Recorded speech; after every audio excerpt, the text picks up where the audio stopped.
JNTR అని comment చేసి subscribe చేసి చూడండి, ఖచ్చితంగా సబ్స్క్రైబ్ చేసి చూడండి. అన్న దేవరా 50 days అయింది కదా, అంటే మీకు ఎలా అనిపిస్తుంది మరి?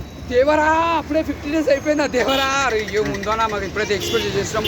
ఓ ఫ్యాన్స్ మాత్రం చెప్తున్నా, తొడగొట్టి చెప్తున్నా, సినిమా మాత్రం బ్లాక్ బస్టర్ కొట్టిందా మేము చాలా సెలబ్రేట్. అంటే 50 రోజులు అయింది కదా, ఈ కాలంలో అసలు 50 రోజులు కూడా ఎక్కువ కదా, అంటే ఇప్పుడు 50 రోజులు అయింది, మీకు ఎలా అనిపిస్తుంది మరి? ఇప్పుడున్న జనరేషన్ లా ఒక 1 week 2 week నడవాలంటేనే మాకు గొప్ప. అలాంటి దేవర సినిమా 50 days నడిచిందంటే మామూలు మాట కదన్నా. సినిమాలో స్టోరీ ఉంది కాబట్టి, దమ్ము ఉంది కాబట్టి సినిమా అంతా బాగా ఇప్పటిదాకా నడుస్తుంది. అది ఇంకా ముందు కూడా 100 days వరకు రావచ్చు.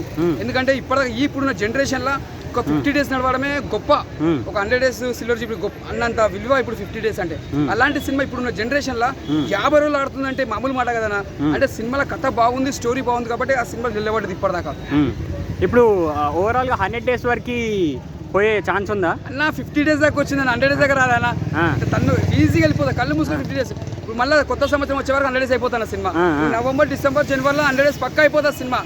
పక్కా నవంబర్ డిసెంబర్ జనవరి మళ్ళీ సంక్రాంతి జనవరి లోపల మళ్ళీ దేవర 100 days అని వస్తుంది. మళ్ళీ ఫంక్షన్ కూడా పెడతారు 100%. అంటే ఎందుకన్నా మరి ఎన్టీఆర్ అన్న అంటే అంత నమ్మకం మీకు? నమ్మకం అంటే ఉన్న కథల స్టోరీ అలా ఉంది, కథ అలా ఉంది, ఆయన యాక్టింగ్ అలా ఉంటుంది. యాక్టింగ్ అంటే ప్రాణం పెట్టి సినిమా తీస్తాడు కాబట్టి ఆయన ప్రతి స్టోరీ కూడా అంత ప్రాణం పెడతాడు. అంత బాగుంది సినిమా, ఎక్కడ కూడా బోరింగ్ లేకుండా 50 days పండుగ చేయడం ఎన్టీఆర్ ఫ్యాన్స్ అంతా పెద్ద పండుగ లాంటిది. ఇప్పటిదాకా కాకుండా అప్పుడెప్పుడో బాహుబలి అయిందంటే, మళ్ళీ వాల్తేరు వేరే అయిందంటే, మళ్ళీ ఇప్పుడు అవుతుంది 50 days ఫంక్షన్. ఇప్పట్లో మాత్రం ఇప్పుడు ఏ సినిమా కూడా కాలేదు 50 days.